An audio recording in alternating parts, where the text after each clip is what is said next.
Olá, espero que vocês estejam bem. Meu nome é Olívia Cambuim, sou professora do Departamento de Teatro da Universidade Federal de Sergipe e hoje nós vamos estudar sobre arte na pré-história. Me acompanhe.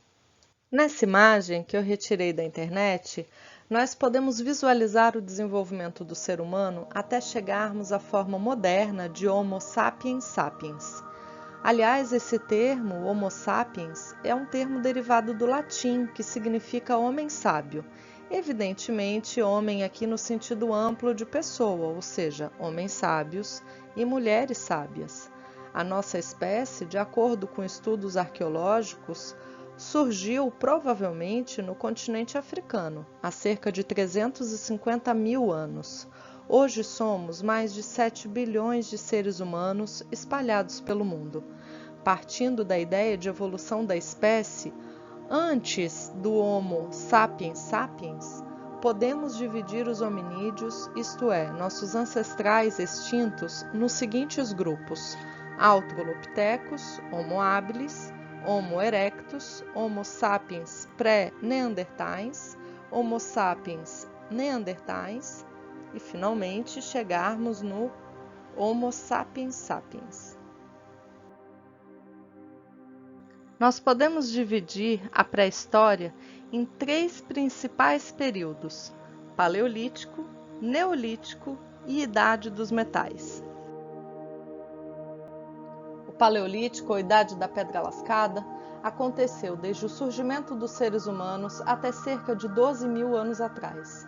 Nesse período, os seres humanos eram nômades, coletores de frutos e raízes, pescadores e caçadores, e eles produziram as suas ferramentas e instrumentos de trabalho.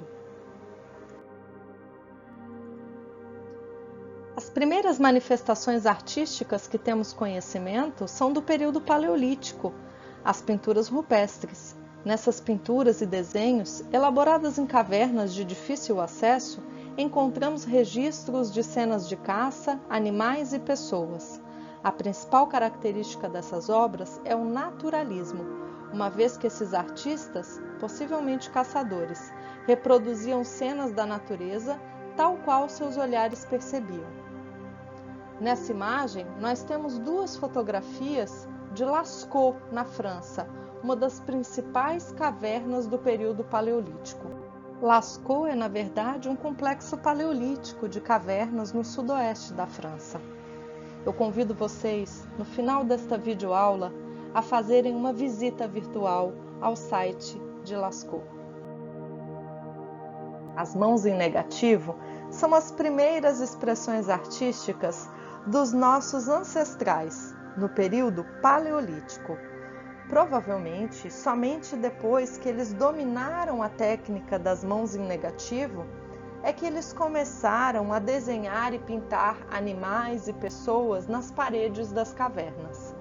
Segundo a historiadora Graça Proença, para fazer pinturas como essa, primeiramente o artista do Paleolítico obtinha um pó colorido a partir da trituração de rochas. Depois, por um canudo, soprava esse pó sobre a mão encostada na parede da caverna. A área em volta da mão ficava colorida, a parte coberta não. Assim ele obtinha uma silhueta da mão, como o negativo de uma fotografia. Nessa imagem, nós podemos ver uma cena de caça, em uma das muitas pinturas da caverna de Altamira, no norte da Espanha. Segundo o depoimento do pintor espanhol Pablo Picasso, um dos artistas mais importantes do século XX, depois de Altamira, tudo é decadência. Na arte rupestre, aliás, rupestre vem do latim rupes, que significa rocha. Além de pinturas, há também muitas esculturas do período paleolítico, em que predominam as figuras femininas. Um exemplo de escultura é justamente a Vênus de Willendorf, que significa mulher de Willendorf. É uma pequena estatueta de 11 centímetros que foi encontrada em Willendorf, na Áustria, pelo arqueólogo Joseph Isambard, em 1908.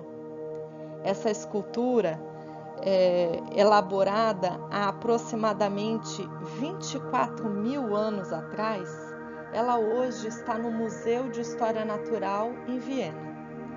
Segundo a pesquisadora e historiadora Graça Proença, a gente pode observar alguns aspectos nessa escultura, sobretudo a cabeça sem diferenciação evidente em relação ao pescoço, os seios volumosos, o ventre saliente e as grandes nádegas. Nos estudos sobre arte na pré-história, verificamos que há indícios ancestrais de mais de 50 mil anos que os neandertais pintavam seus corpos. Tal ato revela, sem dúvida, um amplo nível de consciência.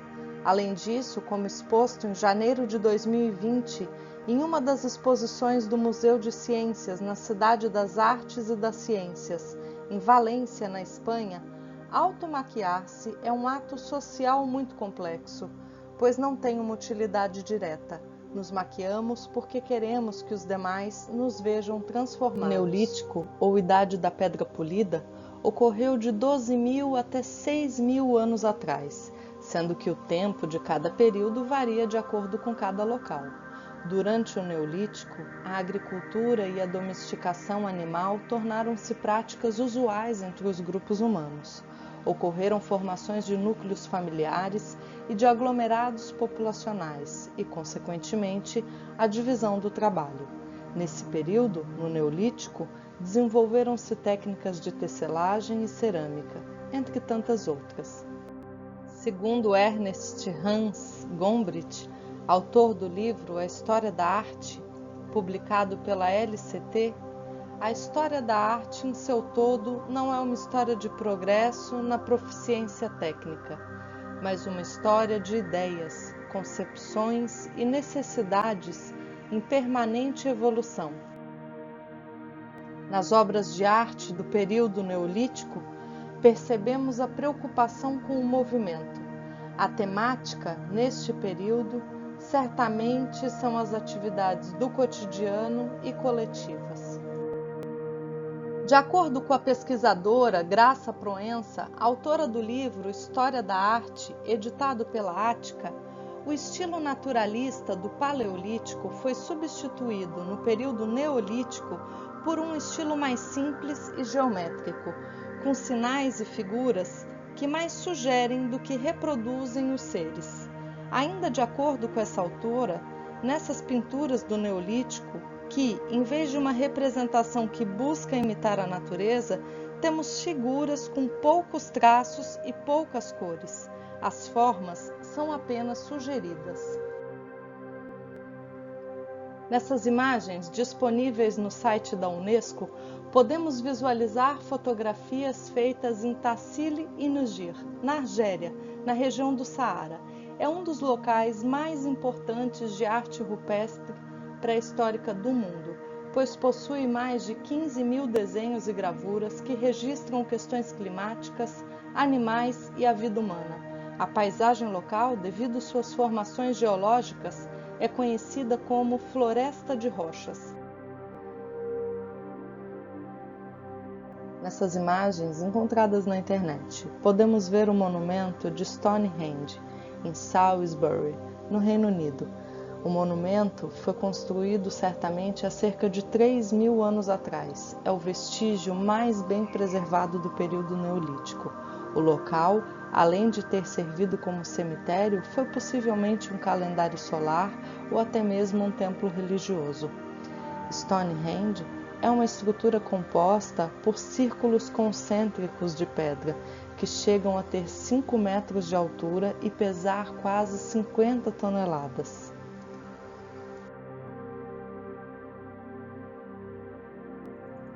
A idade dos metais, de 6.000 anos atrás até o desenvolvimento da escrita, por volta de 3.000 a.C., marca o início da dominação dos metais, especialmente com o domínio do fogo, ou seja, de técnicas de fundição. Segundo Rainer Gonçalves Souza, autor do artigo Idade dos Metais, publicado no site Brasil Escola, o primeiro tipo de metal utilizado foi o cobre. Com o passar dos anos, o estanho também foi utilizado como outro recurso da fabricação de armas e utensílios. Com a junção destes dois metais, por volta de 3000 a.C., tivemos o aparecimento do bronze. Só mais tarde é que se tem notícia da descoberta do ferro. Manipulado por comunidades da Ásia Menor, cerca de 1500 a.C., o ferro teve um lento processo de propagação. Segundo a pesquisadora Graça Proença, as duas principais técnicas usadas nas primeiras esculturas de metal eram as seguintes: a técnica da forma de barro e a técnica da cera perdida. A técnica da forma de barro consistia em fazer uma forma com esse material, dentro da qual era despejado o material já derretido em um forno. Depois do esfriamento do metal, a forma era quebrada, obtendo-se então uma escultura com o formato anteriormente dado ao barro. Já a técnica da cera perdida começava com a construção de um modelo em cera, que era depois revestido de barro e aquecido, tendo-se o cuidado de deixar nele um orifício. Com o calor do barro, a cera derretia e escorria pelo orifício, obtendo-se assim um objeto oco. Depois, por esse mesmo orifício, preenchia-se o objeto com metal fundido. Quando este esfriava e endurecia, quebrava-se o molde de barro. Dentro dele encontrava-se a escultura em metal, igual a que o artista havia moldado em cera. No vídeo a seguir, disponível na internet, podemos ver como funciona a técnica da cera perdida.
território brasileiro também possui um riquíssimo patrimônio arqueológico.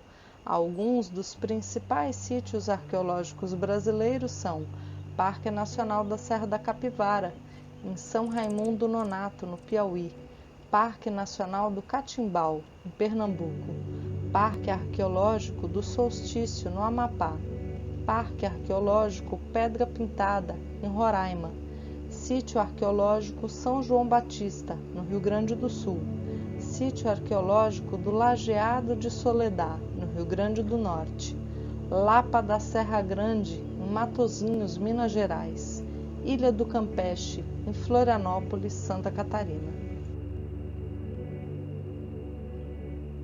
De acordo com as palavras de Graça Proença, com base nos vestígios arqueológicos de São Raimundo Nonato, estudiosos formularam a hipótese da existência de um estilo artístico que nomearam de Várzea Grande.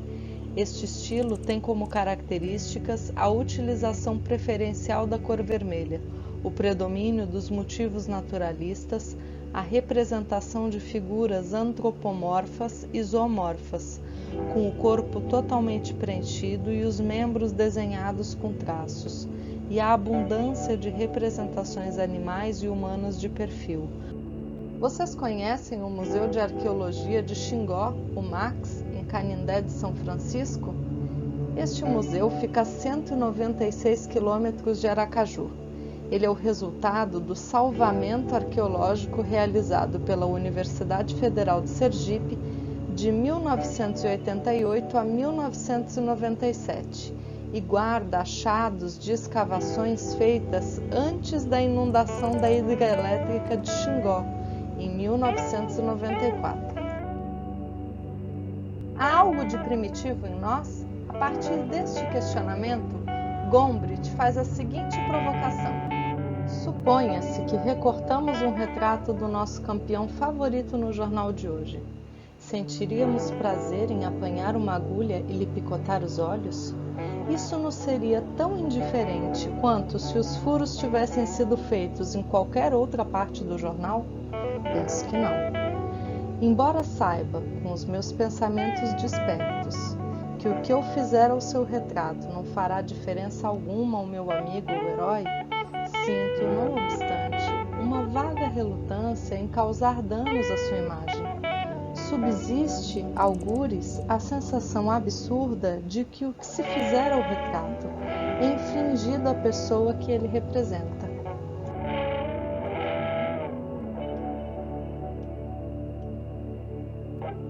Para concluir essa videoaula, podemos dizer que dentre as principais motivações para a produção da arte rupestre estão o registro do cotidiano e os fins ritualísticos, pois tudo indica que para nossos ancestrais, pintores, caçadores, ao aprisionarem a imagem de um animal, eles também poderiam dominá-lo.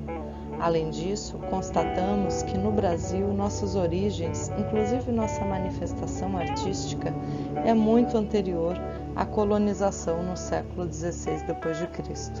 Aqui estão as principais referências utilizadas para a confecção desse material. Eu espero que vocês tenham gostado dessa videoaula, preparada inicialmente para as atividades remotas emergenciais da UFES durante a pandemia da Covid-19. Até a próxima!